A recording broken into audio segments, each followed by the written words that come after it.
를 듣게 되고, 그래서 나를 세상 속으로 기꺼이 파송받은 존재로 나아가게 하는 거예요. 아인슈타인이 이런 말을 했어요. 세상의 문제를 해결할 수 있는 사고방식은 원래 그 문제를 만들어낸 사고방식과는 다른 종류의 것이다. 다시 한번 들어보세요. 세상의 문제를 해결할 수 있는 사고방식은 그 문제를 만들어낸 사고방식과는 다른 종류의 것이다. 우리는 문제를 해결한다고 하면서 그 문제의 구조 속에서 해결하려고 하니까 안 돼요. 거기서부터 나와야 된다는 거예요. 이 패러다임이 바뀌어야 된다는 거예요. 지금 우리가 가지고 있는 이 교회를 가지고 이 세상과 나가서 이 세상 속에서 하나님을 보여주겠다 자신 있고 열매가 나오면 하세요. 하세요. 그렇게 하세요. 근데 제가 대단히 죄송한데 한국교회가 지금 가지고 있는 방법으로 됩니까? 됩니까? 잘하고 있습니까? 우리가? 어떻습니까? 우리가 전하는 메시지, 우리가 하고 있는 교회 목회 방법, 그럼 우리가 생각할 때 우리가 알고 있는 그런 것 중에 제일 잘하는 교회가 어디예요? 여러분, 어디로 생각하세요? 여러분, 우리가 생각할 때, 야, 저런 목회가 진짜 정말 제대로 하는 목회하는 그런 교회가 있습니까? 머릿속에? 우리 한국에? 있습니까? 그럼 그 교회가 그래서 지금 폭발적으로 그 지역을 바꾸고 이 세상을 바꾸고 이 세상을 바꾸고 깜짝 놀랄 일을 하고 있습니까? 아니잖아요. 우리가 생각할 때도 저렇게 좋은 교회가, 근데 그렇게 좋은 교회조차 우리랑 별 차이가 없어요, 문제가. 그럼 왜 그럴까? 하는 거죠. 뭐냐? 패러다임이 바뀌어야 돼요. 지금의 구조로는 더 이상 세상 속에서 하나님을 보여주기에는 우리의 구조가 한계예요. 더 이상 그걸 담아낼 수가 없어요. 가족 부대가 헤어졌어요. 그래가지고 담으려고 주님이 안 주시는 게 아니고 주님 주시는데 줄줄줄줄 세고 있는 거예요. 그럼 어때요? 이걸 기워서 고쳐서 쓸 수 있으면 좋겠는데 예수님이 그냥 얘기를 해버리셨어요. 새 수를 새 부대에 담아놓고. 그러니까 20세기 말까지 11세기 동안 유럽 사회를 지배하던 종교적 문화, 이 크리스천덤. 네. 크리스천덤으로 콘스탄티누스 대제가 로마 제국의 권좌에 올라서 그리스도인에게 완전한 예배의 자유를 주고 기독교를 편애하여 제국의 모든 종교들을 훼손시켰던 그 시기까지예요. 중세 교회와 국가의 공생관계가 오늘날 서구유럽에 해당하는 신성 로마 제국의 지배자와 교황 사이에 제도적 상호 의존 관계로 공식화됐어요. 그래서 크리스천덤에서는 교회와 국가가 종교적 문화의 두 기둥이 되어 서로를 지탱하였어요. 그들 사이에 갈등은 있을지라도 그것은 크리스천덤이라는 거대한 내부 지형의 갈등, 그러니까 변화하지 못하는 구조 속에 있었어요. 자, 이 세 가지의 카테고리를 한번 보십시오. 사도 시대와 사도 이후 한 300년까지는 교회가 어땠느냐? 헌납된 종교적인 건물이 없었어요. 여러분, 그 당시에는 우리가 생각하는 교회 그러면 딱 머릿속에 떠오르는 십자가, 그 다음에 그 안에 강대상, 장의자, 피아노, 오르간, 뭐 밴드, 그 다음에 식당 없었어요. 그런 게. 심지어 어땠어요? 지하에서 핍박받았어요. 근데 313년 이후 지금까지 어때요? 건물이 교회 개념과 교회 경험의 중심이 됐어요. 교회 그러면 그 교회스러운 건물. 그러니까 여러분이 목사로서 그 건물 바깥에서 어떤 신앙적 행위를 한다. 그럼 이상하게 생각할 거예요. 나도 이상할 거예요. 그렇죠? 그런데 초대교회는 어떠냐? 그런 건물 없이 했다니까요. 근데 더 강력했잖아요. 최근에 이제 서구적 교회 어떠냐? 봉헌된 교회 건물에 대한 별로 관심과 필요가 없고, 네. 저희 교회는 강대상도 없고 장례사도 없고 없습니다. 네. 제가 이제 다음 시간에 보여드리는데 저희는 성남에서 한 군데는 도서관이에요. 네. 작은 도서관이에요. 주일날 거기서 예배해요. 도서관인데 주일날 예배해요. 또 한 군데는 카페예요. 카페인데 주일날 예배드려요. 또 한 군데는 이주민센터. 거기서 예배드려요. 또 한 군데는 다문화 학교예요. 거기서 예배드려. 왜냐? 교회라는 특별한 건물이 있어야 교회가 안 돼요. 그렇죠? 자, 사도시대에 리더십은 어땠냐? 5개의 오중 리더십이 있었어요. 사도, 선지자, 복음증거자, 목사, 교사. 근데 그 이후에 최근까지 어떤 리더십은 제도적으로 안수받은 목회자에 의해 수행되었고 목사와 교사라는 방식으로 행사되었어요. 여러분 우리 저 학동 측에 우리의 영원한 정신적 지주는 누굽니까? 바울과 어거스틴 교회 칼빈이잖아요. 여러분 칼빈이 가지고 있던 자기의 정체성이 물론 목사죠. 종교개혁자 목사지만 그분은 칼빈이 자기 자신을 어떤 존재로 이해했는지 아세요? 모두가 평등하다. 아니 본인의 아이덴티티. 그분은 자기 스스로를 선생님으로 이해했어요. 교사. 그래서 캐톨릭은 이게 뭐였습니까? 성찬 때가 있고 이 뒤에는 뭐가 있어요? 강대상이 아니지. 뒤에 뭐가 있었어요? 천주교는 이 뒤에 뭐가 있어요? 그 앞에는 성찬 때가 있고 이 뒤에는 제단이 있었죠. 제단. 알터. 그 촛불 이렇게 켜놓고 그쵸? 왜 제단이 있고 여기 성찬 때가 있어요? 여기 서 있는 이 사람은 아이덴티티가 뭐 정체성이에요. 제사잖아요. 그래서 사제를 뭐라고 그래요? 프리스트예요. 바로 구약의 제사장이에요. 그래서 뒤쪽으로는 구약의 제사장의 역할이고 이 앞에서 뭐예요? 예수님을 대신해서 성찬을 집례하는 사제예요. 그래서 캐톨릭의 예배에서 핵심은 뭐겠어요? 성찬이 핵심이에요. 성찬이 없으면 안 돼. 근데 이게 종교개혁에서 바뀌었잖아요. 그래서 이 앞에 성찬은 밑으로 내려가고 종교개혁자들이 서는 이곳을 뭐라고 부르죠? 이걸? 여러분 교회 이걸 뭐라고 부릅니까? 강단. 강단 또는 강대상. 그게 무슨 뜻이에요? 이게 뭐 하는 곳이에요? 설교하는 거. 네? 설교하는 거. 설교하는 곳이고 가르치는 것, 강의하는 곳이. 다시 말해 풀핏은 뭐냐? 교사로서 성경을 풀어주는 곳이에요. 그러니까 종교개혁자들이 신학을 배우고 오늘날의 이 신대원에서 가르치는 모든 내용은 뭐예요? 성경 선생님을 가르치는 거예요. 성경 선생님을 만드는 거예요. 그러니까 여러분 신대원 다니면서 계속 배우는 게 뭐예요? 구약 배우고 시가서 배우고 복음서 배우고 그 다음에 조직신학 배우고 그래서 뭘 하라고? 강단에서 잘 말씀을 가르쳐. 그렇죠? 그래서 우리는 목사와 교사의 은사가 특출나게 발전이 된 거예요. 그래서 목사가 되면 어때요? 가르치는 은사를 어쩔 수 없이 가질 수밖에 없어. 네. 그리고 설교를 잘하는 목사님의 특징이 뭐예요? 잘 가르치는 거예요. 그죠? 근데 우리는 사실은 초대교회 보면 사도적 은사나 선지자적 은사가 있어야 돼요. 지도자 중에. 근데 우리는 그런 사람을 없잖아요. 또는 있어도 세우지 않아요. 왜? 우리의 제도가 목사와 교사가 리더십을 발휘하는 구조로 이게 고정되어요. 왜냐?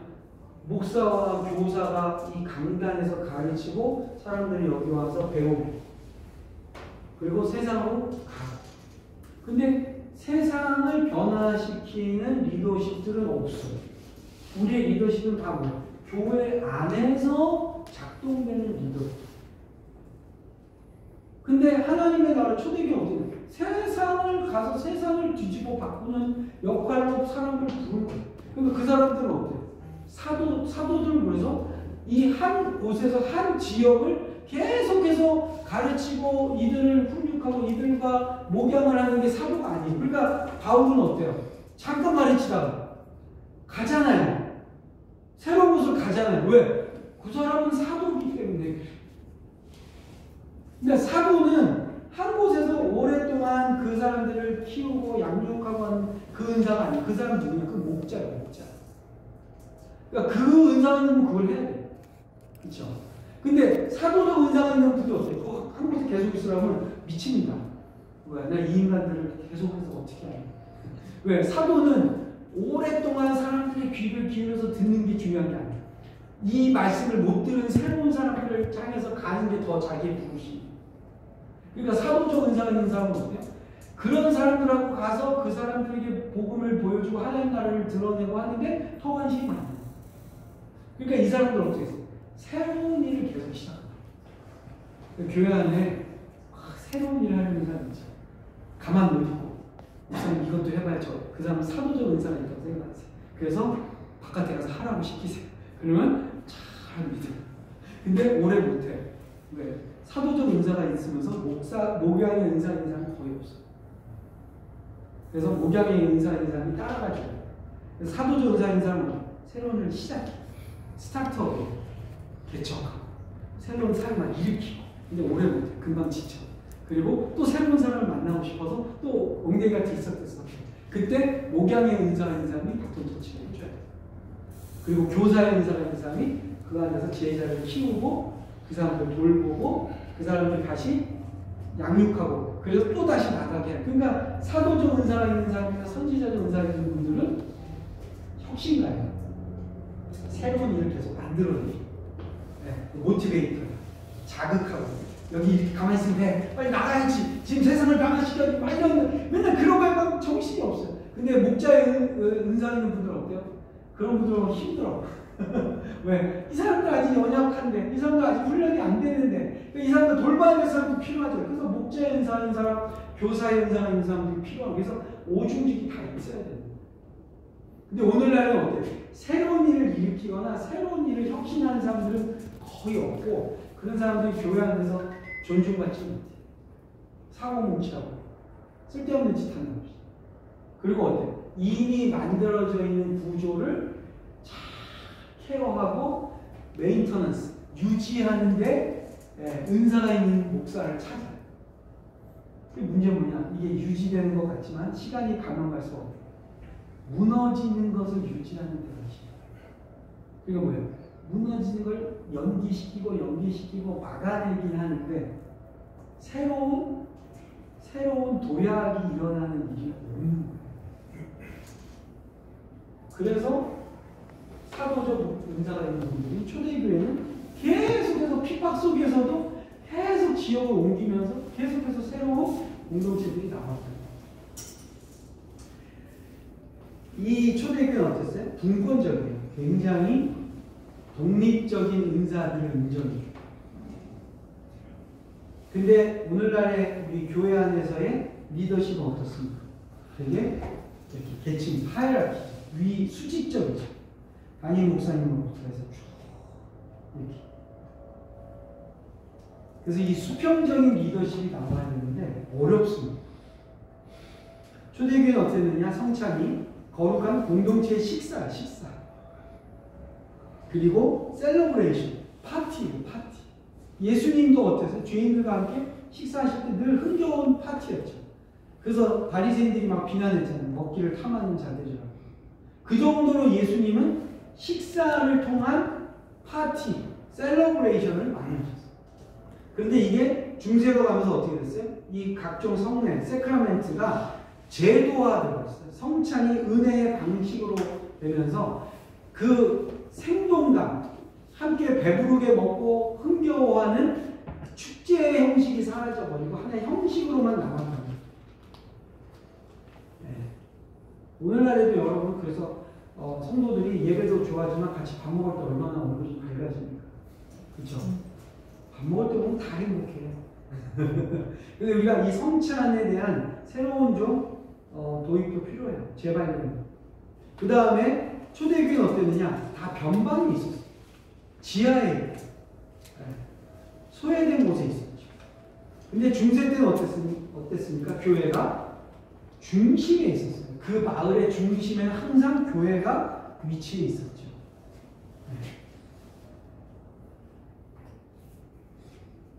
우리도 보면은 교회들이 다 중심에 있잖아요. 근데 다시 이제 교회는 사회와 문화의 변두리에 존재할 수밖에 없어요. 그래서 이 변두리에서 문화와 관련해서 다시 선교적인 태도를 이제 가질 필요가 있어요. 사실 우리 오늘날 한국 교회는 중심에 있는 교회도 있지만 우리 개척교회나 상가교회들 보면 다 이게 변주이잖아요. 외곽에 있고. 근데 우리의 그 머릿속에 가지고 있는 목회의 어떠한 그 완성은 뭐라고 생각해요? 늘 중심에 다 예배당 세우고 그 도시에서 가장 눈에 띄는 랜드마크로 다 세워지길 바라잖아요. 그래서 막 그런 교회 짓다가 또 세상한테 욕먹고 그죠? 여기가 크게 져가지고 랜드마크 하고 싶어서 했다가 얼마나 비난받았어요. 근데 초대교회는 어떠냐? 다 변방이에요. 변방. 아웃사이더. 근데 아웃사이드에 있으면서 어때? 중심을 계속해서 자극하고 중심에 도전을 주는 교회로 존재했다는 거예요. 예수님이 3년 동안 사역하신 주 무대가 어느 지역입니까? 갈릴리잖아요. 그 당시에 중심은 어딜까요? 예루살렘. 근데 왜 우리는 자꾸 중심으로 가요? 변두리로 가야지. 예수님처럼. 갈릴리로 가야죠. 근데 우리는 다 예루살렘 가고 싶었는데. 솔직히. 그렇죠. 근데 사실은 하나님의 역사가 어디서 일어났냐? 다 변방에서 있었어요. 심지어는 지하에 있었는데도 사람들이 다 알게 됐죠. 마지막으로 초대교회 어땠냐면 선교적이고 미셔널하죠. 성육신적이죠. 그리고 보내는 교회였어요. 네. 근데 최근까지의 교회의 모습은 어트랙션을 끌어모으는 거예요. 사람들이 이렇게 확 땡기는 교회. 전도가 뭐냐? 와보라. 교회 안에 데리고 들어오는 거. 그리고 이 안에서 계속 시간을 갖게 하고 이 안에서 전문가가 되고 이 안에서 필요로 하는 인재로 키워내는 게 제자훈련인 거예요. 근데 진짜 제자는 뭐예요? 세상으로 다시 가야 되죠. 세상에 가서 다시 믿음의 공동체를 만들어내야 되죠. 그게 선교적 교회의 특징이에요. 자, 선교적 교회는요, 복음을 선포합니다. 공동체고요. 모든 구성원들이 예수의 제자가 되기에 배우는 데 동참하고요. 성경이 규범이에요. 기준이에요. 교회는 주님의 삶과 주님과 부활에 참여했기에 스스로를 세상과 다른 존재라고 이해합니다. 교회는 공동체 전체와 구성원 각자를 하나님의 특별한 선교적 소명을 분별하려고 애를 씁니다. 선교적 공동체의 표지는 그리스도인이 서로를 어떻게 대하는가에 따라 드러납니다. 화해를 실천하는 공동체고요. 서로 책임을 지려고 하고요. 환대를 실천합니다. 그리고 예배는 하나님의 임재와 하나님이 약속하신 미래를 기쁨으로 감축하며 감사합니다. 활발한 공적 증거를 하는 공동체. 자, 성교적 교회 세 가지 원리예요. 뭐냐면 첫 번째는 끌어모으려는 교회가 아니라 성육신적이어야 돼. 성육신이라는 뭐예요? 하나님이 인간의 몸을 입고 이 땅에 오셨다. 예수님이 보냄받은 자예요. 그래서 성육신적이다라는 것은 뭐예요? 불신자들이 복음을 만나려면 반드시 와야 하는 거룩한 장소를 따로 만들지 않는다는 거예요. 오히려 성교적 교회는 흩어져서 그리스도를 모르는 사람들에게 그리스도가 되기에 사회의 틈과 갈라진 곳에 스며드는 공동체. 네. 여러분 이제 최근에 성교적 교회를 하시는 분들이 가장 많이 성교적으로 하는 전략 중에 하나가 뭐냐면요, 지자체하고 협력하는 사업을 합니다. 여러분 주변에 그런 교회들이 있을 거예요. 그러니까 지자체가 또는 주변의 우리 지역 사회가 다 커버 못하는 일이 많아요. 그러니까 국가가 세금을 걷어서 하지만 돈으로 안 돼. 그건 사람이 직접 가서 해야 되는 게 있어요. 예를 들어서 독거노인이 많아요. 우리 동네. 독거노인 뭔지 아세요? 혼자 사는 할머니 할아버지. 그러면 이분들을 도와야 되잖아요. 근데 이분들 도우려는 여러 가지 방법이 있지만 이분들이 가장 필요한 게 뭐겠어요? 독거노인이 가장 필요해요. 뭘까요? 요양. 네? 네, 그거의 핵심 뭔지 아세요? 밥 세 끼 먹는 거예요. 혼자 사시니까 햇반으로 해결이 안 되잖아요. 밥 중에서도 뭐가 그야말로 밥은 햇반 사 먹으면 돼요. 혼자서 못 하시는 거 반찬이 없잖아요. 그러니까 지자체가 뭐라니 반찬 만들어서 반찬을 드리는 일을 합니다. 자, 그러면 그 반찬을 누가 만들어요? 사람이 만들어야 돼요. 아니면 어떻게 해요? 시장에 반찬 파는 데 가서 사서 줘야 돼. 근데 사서 주는 걸로는 한계가 있어요. 또는 누군가가 공무원이 가서 시장 가서 반찬 가게 가서 반찬을 사가지고 독거노인들이 어디 몇 사람 사니까 하고 그분들이 똑같은 메뉴를 계속 줄 수 없잖아요. 반찬 메뉴도 바꿔줘야 되잖아요. 결국엔 뭐예요? 공무원이 혼자 다 못해요. 주민센터 공무원이. 그러니까 동네마다 여러분 지역마다 뭘 만듭니까? 주민자치위원회라는 게 있어요. 그 마을에서 사시는 분들이나 그 마을에서 사업하시는 분들 중에서 이 주민들의 어려움과 아픔을 챙겨서 주민센터와 협력해서 그분들을 돌보는 일을 하는 위원회라는 게 만들어져 있어요. 마을 안에, 지역 안에. 이거는 동장이나 뭐 거기 새마을 분야회나 또 뭐 이렇게 그 단체 있잖아요. 거기서 이렇게 해서 뽑혀요. 제 아내가 2년 동안 성남에서 주민자치위원장이었어요. 그러니까 무슨 일 하나 봤더니 맨 수진 일동에 독거노인들 반찬 만들어서 또는 반찬가게 반찬 사서 도시락 돌리는 거. 그 다음에 그분들 건강한지 아닌지 노크하고 확인하고 하는, 물론 동장들이 해요. 근데 그 중간에 빈틈을 또 누군가 메꿔야 돼. 여러분, 여기 우리 교회가 할 일이 다 있잖아요. 우리 교회 성도들이 그 안에 들어가서 하면 되죠. 더 잘할 수 있어요. 그리고 지역 예산 갖고 다 커버 못하면 우리 교회가 서포트해서 해보세요. 동장님들이 그 교회를 얼마나 사랑하겠어요. 동장들이 2년이나 3년마다 바뀌는데 자기 있는 동안에 우리 동에 있는 이 교회가 우리 이 주민센터가 하는 일을 적극적으로 파트너가 돼서 도와준다. 그러면 얼마나 고마워하겠습니까? 그렇죠? 제 아내는 도서관 관장인데 도서관 관장으로 주민자치위원장을 한 거예요. 그러니까 무슨 회의를 하면 처음부터 도서관 와서 봐요. 그리고 그 도서관에서 하는 그 행사가 이제 그 주민자치위원회 행사가 되는 거예요. 그러니까 어때요? 사람들이 알죠. 저 관장님도 제 집은 용산이었는데 맨날 성남 와서 이걸 하니? 그리고 누군가 물어보잖아요. 그러니까 제 아내가 대답하는 거예요. 저는 사실은 목사 사모인데 여기 우리 교회가 있어요. 어디 교회가 있냐고요? 도서관이 있냐고. 주일날 우리 여기서 예배드려요. 그 말 듣고 우리 교회에 온 마을 사람들이 있어요. 그리고 우리 교회 성도가 됐어요. 그래서 우리 도서관에 스텝이 됐어요. 그러니까 우리는 사실은 어때요? 이 지역의 사람들에게 다가가는 성육신의 사역을 하는 거예요. 그래서 선교적 교회는요, 이원론적이 아닌 메시아적이다. 뭐냐면 그리스 로마 제국의 세계관이 아닌, 죄송합니다. 나중에 전화드리겠습니다. 메시아 예수의 세계관을 채택하는 거예요. 그래서 세상을 거룩한 것과 속된 것으로 나눠보지 않고 그리스도처럼 세상과 그 안에 있는 하나님의 처소를 총체적으로 통합적으로 본다. 여러분, 우리 교회가 이 교회 안에서의 세계와 교회 바깥의 세계를 이렇게 이윤론을 보면 안 된다는 거예요. 이게 여러분 되게 재미있는 게 독일의 목회자들은 국가시험을 봅니다. 독일에서 개신교 목사가 되려면 독일에서는 제가 알기로 3개의 교단만 허락이 되어 있어요. 국가 자체로. 캐톨릭, 그 다음에 루터교, 그리고 우리가 생각하는 이 장로교에 해당하는 개혁파, 리폼. 이 3개의 성직자만 국가가 인정하는 성직자예요. 그래서 이 사람들은 어떻게 뽑냐? 국가가 뽑아요. 국가시험이 있어요. 우리나라 의사 뽑듯이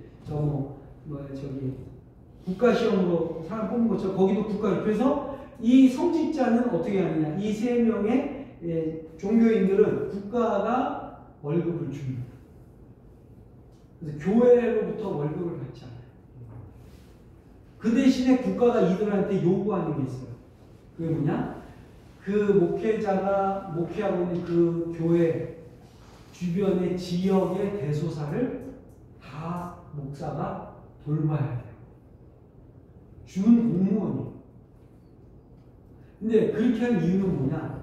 국가가 그들을 터치하려고 한 게 아니라 국가가 가지고 있는 공무원 제도에서 다 커버 못하는 복지와 그 다음에 이주민들, 어린이 교육 이런 거를 다 교회한테 맡겼어요. 그리고 그 돈을 누가 주냐? 국가가 교회한테 줍니다. 왜? 우리가 하는 것보다 당신들이 하는 게 더 낫다는, 더 잘하니까. 그래서 독일의 목사는요, 교회 규모보다 훨씬 일이 많아요. 왜? 자기가 돌보는 이 교회의 성도뿐만 아니라 그 지역의 지역 주민도 자기의 영적인 케어의 대상이에요. 그래서 국가가 월급을 주는 거예요. 그리고 국가시험으로 뽑아요. 그러니까 어떻게 보면 되게 공무원 같을 수 있지만 적어도 그 사람의 정체성은 뭐냐? 나는 이 지역의 목사인 거예요. 이 지역의 목사. 이거 내 교회의 목사일 뿐만 아니라. 그러니까 그 지역에서 하는 행사에 다 가서 참여하고 그 지역의 뭐 유치원 그다음에 어린이집 그 다 관할하고 거기에 있는 양로원 그다음에 거기에 있는 그 복지센터에 다 관여합니다. 그거를 국가가 종교세를 걷어서 독일은 그거를 기독교 교단한테 줘버려요. 그래서 능하게 그거 해라. 여러분 사실은 우리가 교회라는 곳이 그 지역에 있는 이유가 뭐겠어요? 여러분 우리가 그 지역에 성육신하러 간 거예요. 그 현장에 하나님 우리를 부르신 거예요. 그래서 이거는 세속의 일이고 이거는 거룩한 구분이 없어요. 성경적 교회는 리더십 형태의 측면에서 계급적, 하이라키라기보다는 어퍼스톨릭, 사도적인 형태를 채택합니다. 이게 무슨 말이냐? 에베소서 4장이에요, 4장. 바울이 자세히 묘사한 오중 모델을 인정하는 리더십 형태. 네. 이것은 전통적 교회의 삼각형식 계층 구조를 버리고 현재 일반적으로 중요시되는 목양 및 가르친 은사 외에도 전도와 사도직과 예언의 은사를 자유롭게 인정하는 성경적이고 수평적인 리더십의 공동체입니다. 네. 그래서 초대교회는 선교가 중심이 되는 선교운동이었어요. 그래서 개인의 회심이란 한 영혼의 회심으로 끝나는 것이 아니라 하나님의 부르심에 우리가 공동체적으로 어떻게 헌신할 것인가에 대한 개념으로 받아들여집니다. 그래서 여기 이제 마이클 프로스트 알라노 씨가 말하는 아주 중요한 개념이 있어요.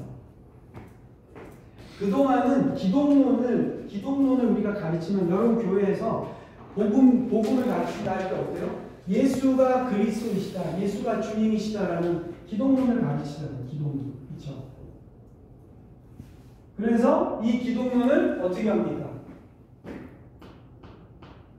이 예수를 그리스도로 믿는다 하면은 그래서 그들을 교회로 인도하잖아요. 그렇죠? 그래서 교회를 이루어. 그래서 그 교회가 어느 정도 힘이 나고 이제 교회가 무언가 사회를 향해서 복음을 전할 수 있다. 그럼 그때 교회가 선교를 해요. 이 패러다임이 이렇게 갔어요. 그렇죠? 그런데 선교적 교회는 어떠냐? 그렇지 않아요. 예수가 그리스도라는 것을 고백하고 복음을 증거하는 회심이 일어났어요. 그럼 그 다음에 어떻게 하냐? 바로 그들이 세상을 향해서 가서 복음을 전하는 거예요. 선교를. 그 선교가 이루어져서 마지막에 뭐가 돼? 교회가 세워지는 거예요.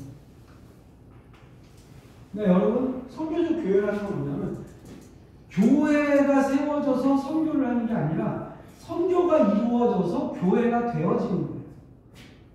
다르죠? 여러분 교회를 개척한다고 생각해 보세요. 교회를 개척한다라는 머릿속에는 뭐가 먼저 있어요? 교회. 공간을 확보하는 게 머릿속에 있어요.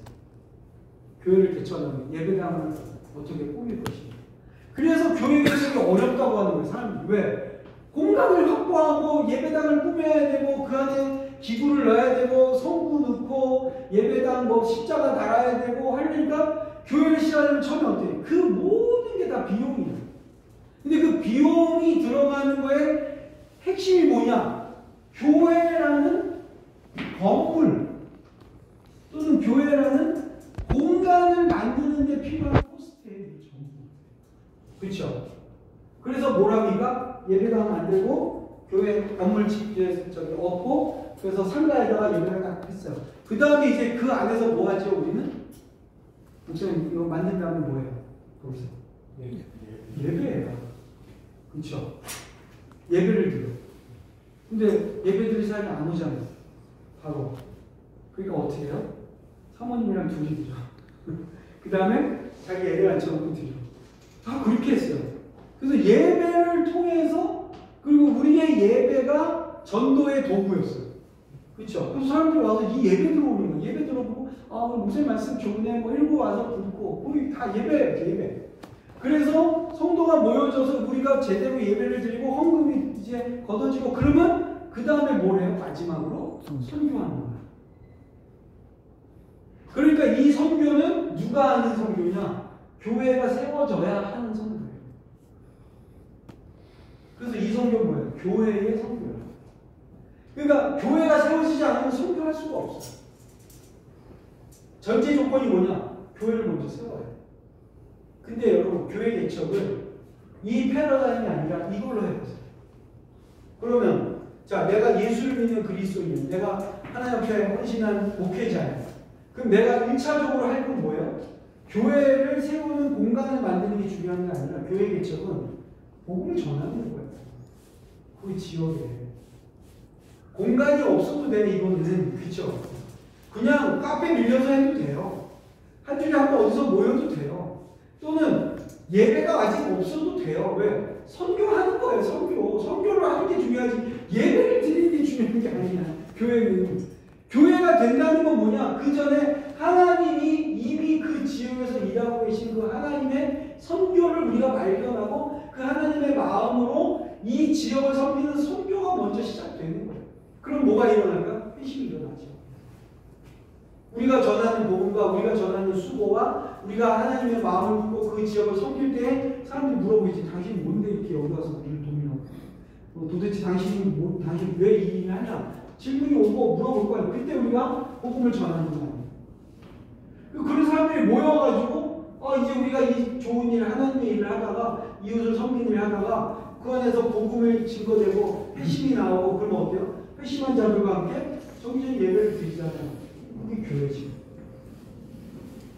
다시 말하면 기독론에서 교회론으로 가서 선교론으로 가는 게 아니라 기독론에서 선교하는 거예요. 하나님의 선교를 찾으라. 그래서 회심의 역사가 일어나고 회심자가 모이면 교회가 세워지는 거예요. 바울의 선교를 잘 보세요. 바울이 예배당을 먼저 짓거나 예배할 처소를 찾거나 그런 적이 단 한 번도 없어요. 바울은 언제나 가서 뭐래요? 길가에서 또는 뭐 어느 누구네 집에서 또는 뭐 여자들이 빨래하는 곳에서 가가지고 하나님의 복음을 증거하는 거예요. 그러면 거기서 예수를 믿는 회심이 일어나면 그들이 모여서 함께 말씀을 읽고 예배하는 교회가 세워집니다. 근데 오늘날 우리의 개척은 전부 이 패턴입니다. 그러니까 어때? 여기서부터 벌써 너무 힘든 거예요. 코스가 너무 많이 들어. 월세 얻어야죠. 성부 넣어야죠. 근데 이거 하나도 없어도 선교할 수 있는. 근데 왜 이거 없으면 선교를 못하느냐? 이게 하나도 없어도 선교가 되는 것을 해본 적이 없기 때문에. 목사님도 어떠세요? 건물 없이 아무 공간도 없이 내가 독산동이라는 곳에 가서 선교를 해보셔야 돼요. 내가 가지고 있는 이 퍼실리티, 이 공간, 이 시설이 없어도 내가 예수가 그리스도이심을 증거하고 보여줄 수 있는 내 안에 선교의 전략과 선교의 도구가 있어야 됩니다. 왜냐? 바울도 예수님도 공간을 먼저 만들려고 한 적이 단 한 번도 없어요. 예배의 장소를 만들어야지 교회가 된다고 말하신 적도 없어요. 더군다나 바울과 예수님의 가르침의 핵심은 뭐예요? 그 공간, 그 시설, 돌 하나도 돌 위에 남자고 다 없어진다고 했어요. 근데 하나님의 말씀은 세세토록 영원토록 함께 계시잖아요. 그래서 우리가 전하는 복음과 우리가 보여주는 선교의 수고를 통해서 예수를 믿는 자들이 나오는 것이 경험돼야 돼요. 네. 그게 없으면 아무리 건물을 삐까번쩍하게 해놓고 아무리 공간을 만들어 놓은들 지금은 더 이상 그리고 참 감사하게도 우리가 그런 걸 안 만들어 놨고 이미 세상이 다 만들어 놨어요. 스타벅스 가보면 너무 좋아. 스타벅스 가면 너무 좋아. 모임할 수 있는 장소가 너무 많아. 좋은 데가. 거기 가서 우리가 하면 돼요. 그걸 우리가 굳이 만들어서 꼭 십자가를 달아놔야 교회냐. 그게 없으면 복음을 못 전하는. 그게 없어도 복음을 전할 수 있고 그게 없어도 복음이 능력으로 나타나는 성령의 역사가 우리 안에 전제되지 않으면 이 모든 걸 만들어 놓들 뭐 하겠냐. 나중에 이거 다 껍데기네요. 그렇죠?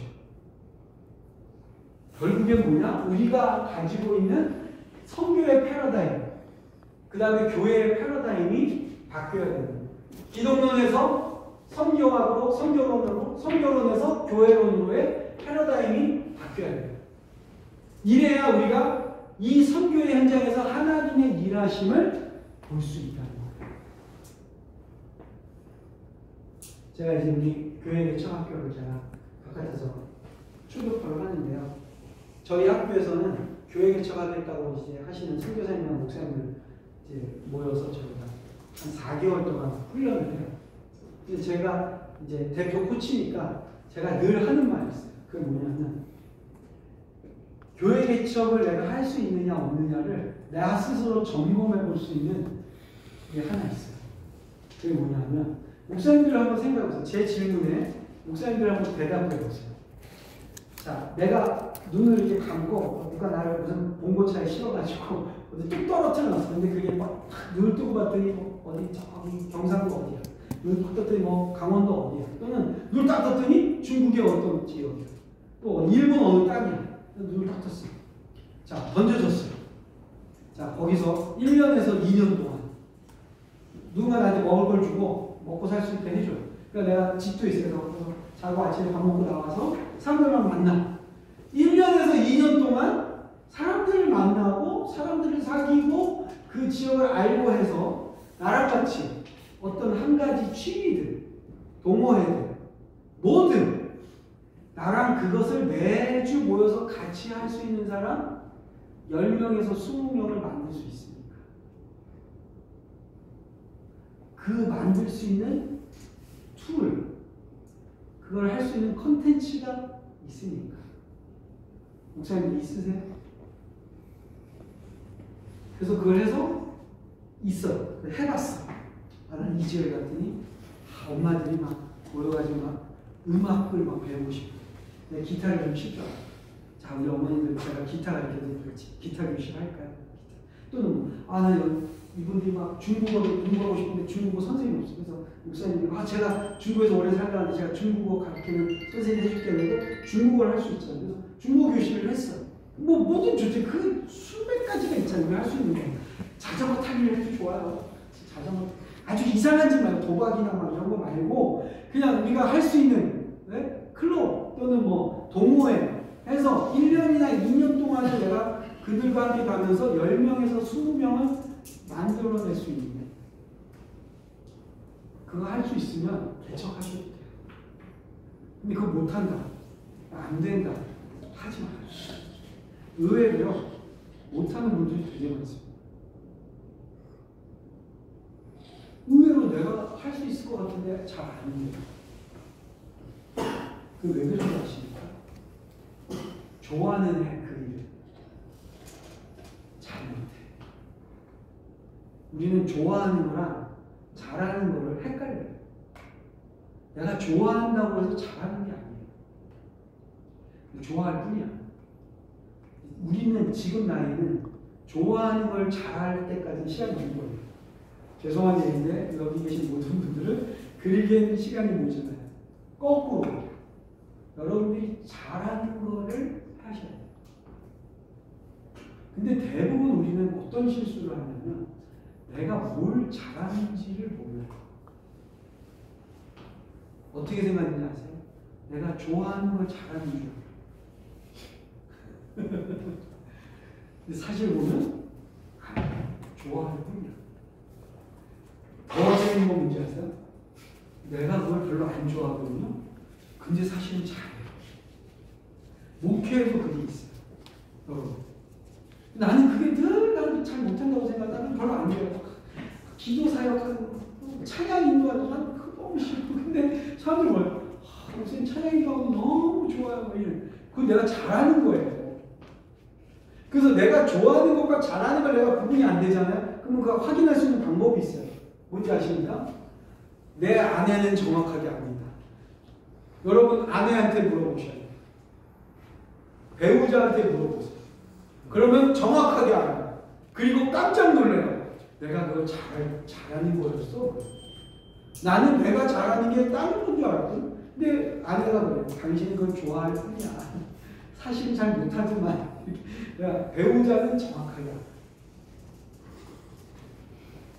전임 사역자 했으면 제가 두 번째 잘하는 건 담임 목사님은 정확하게 합니다. 부역자들은 담임 목사님한테 그런 걸 물어봐요.